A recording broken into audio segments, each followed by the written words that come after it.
ذکر قرآن مجید میں کیا، نبی اکرم صلی اللہ علیہ وسلم نے بھی مساجد کی بنائے جانے کی وجہ بیان فرمائی اور آداب بتائے۔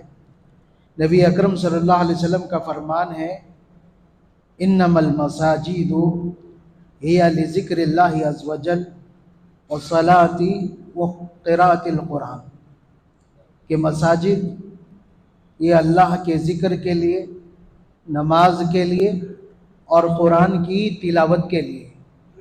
تو مساجد میں ان چیزوں کا دھیان رکھنا چاہیے کہ یا تو اللہ کے کلام کی تلاوت ہو، یا نماز ہو، یا پھر اللہ کا ذکر ہو۔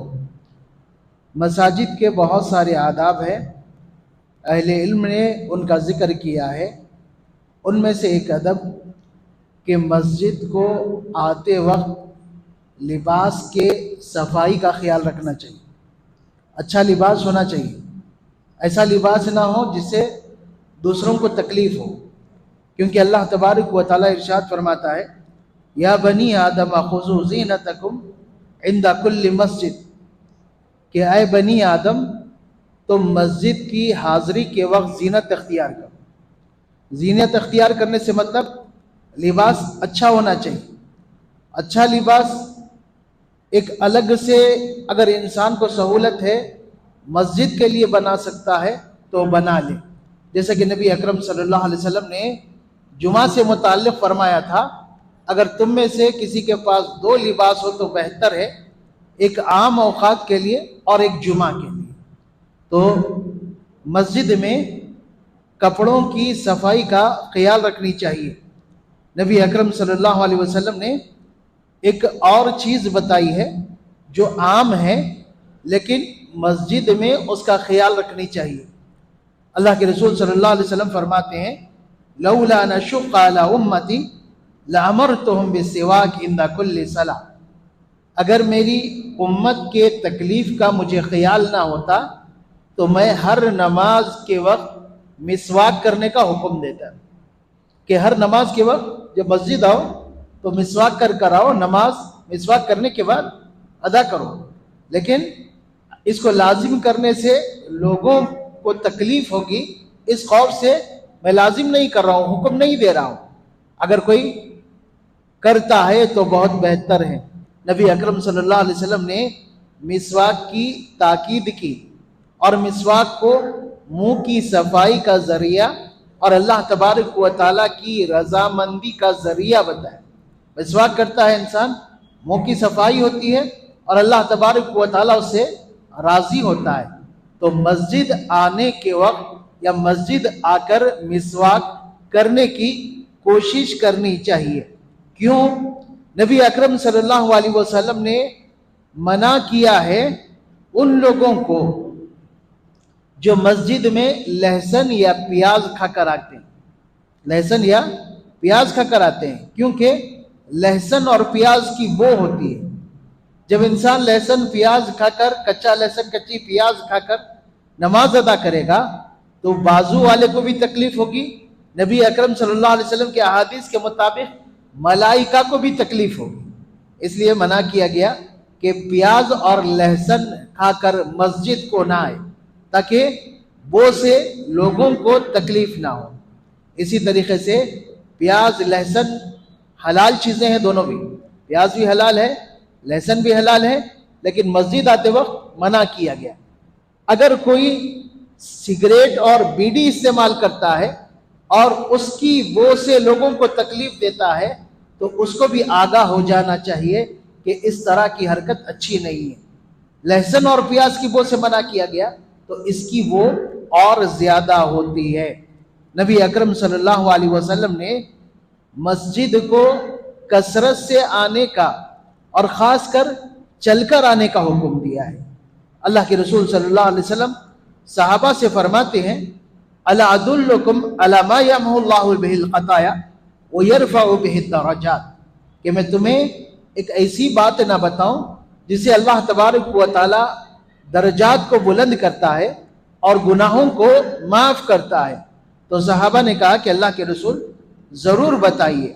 تو نبی کریم صلی اللہ علیہ وسلم نے فرمایا اسباغ الوضوء علی المکارہ، تکلیف کے وقت مکمل وضو کرنا، طبیعت نہ چاہ رہی ہے، طبیعت پر دشوار ہے، تب بھی مکمل وضو کرنا، وکثرت الخطی الی المساجد، اور کثرت سے مسجد کو چل کر جانا۔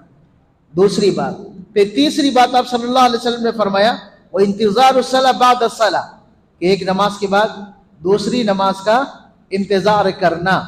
یہ ایسے اعمال ہیں، تکلیف کے وقت مکمل وضو کرنا، مسجد کی طرف چل کر جانا، ایک نماز کے بعد دوسری نماز کا انتظار مسجد میں بیٹھ کر کرنا، یہ ایسے اعمال ہے جن سے اللہ تبارک و تعالی درجات کو بلند کرتا ہے اور پھر اس کے بعد گناہوں کو مٹاتا ہے۔ مسجد میں پہنچنے کے بعد ایک تو جلد پہنچنے کی کوشش کرنی چاہیے اور آگے کی صفوں میں رہنے کی کوشش کرنی چاہیے، کیونکہ نبی اکرم صلی اللہ علیہ وسلم فرماتے ہیں کہ اگر لوگوں کو معلوم ہو جائے کہ اذان کے وقت اور پہلی صف میں کیا اجر ہے تو لوگ آپس میں لڑ پڑیں گے اور اس کے لیے قرعہ ڈالنے کی نوبت آ سکتی ہے، قرعہ اندازی کی نوبت آ سکتی ہے کہ میں پہلی صف میں رہوں گا، مجھے پہلی صف میں رہنا چاہیے۔ اسی لیے نبی اکرم صلی اللہ علیہ وسلم فرماتے ہیں اذا سمعتم النداء فامشوا الى الصلاۃ، جب اذان سن لو تم تو فوری نماز کے لیے چل پڑو، وعلیکم بالسکینۃ والوقار ولا تسرعوا۔ لیکن ہمارے پاس کیا ہوتا ہے، جب اقامت کہی جاتی ہے اقامت کے الفاظ سن کر بھاگنے لگتے ہیں، تو اللہ کے رسول صلی اللہ علیہ وسلم فرماتے نہیں، جب اذان سنو تو مسجد کی جانب چل پڑو اور اطمینان اور پورے وقار کے ساتھ تم چل کر آؤ نماز کے لیے، پورے اطمینان اور وقار کے ساتھ نماز کے لیے چل کر آؤ، جلد بازی مت کرو، یعنی وقت ہو گیا جلدی بھاگ رہے، ایسے نہیں، وقت سے پہلے اطمینان کے ساتھ وقار کے ساتھ مسجد آنی چاہیے۔ اور پھر اس کے بعد مسجد آنے کے بعد اور بھی بہت ساری باتیں ہیں جو مسجد میں کرنے سے منع ہیں۔ آواز بلند کرنا یہ اچھی چیز نہیں ہے، بیکار کی آواز بلند کرنا اچھی چیز نہیں ہے، مسجد میں بیکار کی گفتگو کرنا یہ بھی اچھی چیز نہیں ہے۔ ایک اور چیز یاد رہے، تشبیک بولتے ہیں، تشبیک سے منع کیا گیا۔ تشبیک کسے کہتے ہیں؟ ایک ہاتھ کی انگلیوں کو دوسری ہاتھ میں ملانا، اس طرح کرنے سے بھی منع کیا گیا، اس کو تشبیک بولتے ہیں۔ یہ مسجد میں پہنچنے کے بعد یا مسجد کو آ رہے ہیں راستے میں یا مسجد میں نماز کا انتظار کر رہے ہیں یا خطبے کے دوران اس طرح ایک ہاتھ کی انگلیوں کو دوسرے ہاتھ کی انگلیوں میں ڈالنے سے منع کیا گیا۔ اس کی وجہ کیا ہے؟ اللہ تبارک و تعالی بہتر جانتا ہے، لیکن شارحین حدیث کہتے ہیں کہ یہ ایک عبث بیکار کام ہے، شیطان اس کے بعد یہ کام کرانے کے بعد اور بھی بہت ساری چیزیں دماغ میں ڈالتے رہتا ہے، اس لیے تشویق سے بچ جائے، اس طرح کے عمل سے بچ جائے تو شیطان کے دوسرے وسوسوں سے بچنے میں بھی آسانی ہوتی ہے۔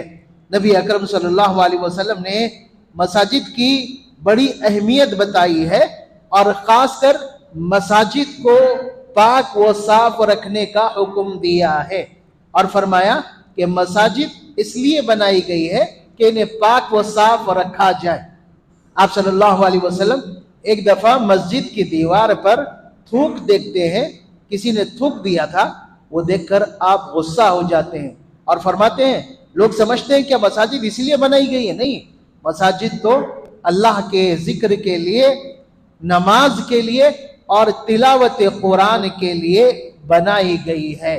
تو مسجد کے آداب کا ہمیں خیال رکھنا چاہیے اور مسجد کی بے حرمتی نہیں کرنا چاہیے۔ اور نبی اکرم صلی اللہ علیہ وسلم کا ایک فرمان کہ اللہ تبارک و تعالی قیامت کے دن لوگوں کا حساب و کتاب لے گا، تو حساب و کتاب کیسے لے گا مجھے بتایا گیا۔ اللہ تعالیٰ نے بہت ساری چیزیں آپ کو بتائی تھی، تو نبی اکرم صلی اللہ علیہ وسلم فرماتے ہیں میں نے ایک اجر، ایک عمل کا اجر بھی دیکھا۔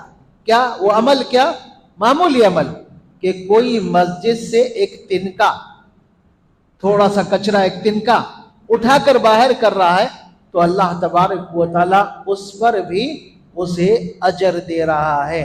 تو تو ہمیں چاہیے کہ مساجد کا احترام کریں، مساجد کی پاکی صفائی کا خیال رکھیں، مساجد میں چلا پکار شور نہ کریں، اطمینان اور وقار کے ساتھ عبادت کریں۔